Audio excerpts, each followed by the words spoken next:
నా పేరు ఫర్హీన్. సో నేను 2019లో మాస్టర్స్ చేయడానికి యూఎస్కి వెళ్ళాను. సో ఆ టైంలో నాకు చంద్రబాబు నాయుడు గారి గవర్నమెంట్ ఉండడం వల్ల సో నాకు 15 lakhs నాకు సో స్కాలర్షిప్ ఇచ్చారు. సో మేబీ ఐ థింక్ అది చిన్న అమౌంట్ ఆర్ పెద్ద అమౌంట్ నేను దాని గురించి చెప్పను. సో అది ఓకే ఇచ్చారు కదా అలా ఉండొచ్చు. కానీ ఏంటంటే ఆ టైంలో నాకు ఎంత యూజ్ అయిందో నాకు తెలుసు. నాకనే కాదు చాలామందికి అది చాలా యూజ్ అయింది. ఇంక్లూడింగ్ మా ఫ్రెండ్స్ అయినా చాలామందికి ఇచ్చారు.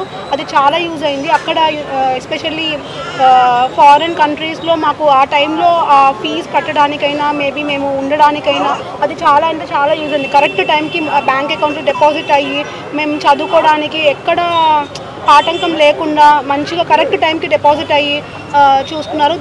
దాన్ని బట్టి నేను చదువుకున్నాను, స్కిల్ డెవలప్మెంట్ చేసుకున్నాను, ఉద్యోగం తెచ్చుకున్నాను. సో లాస్ట్ టైం నేను రాలేకపోయాను.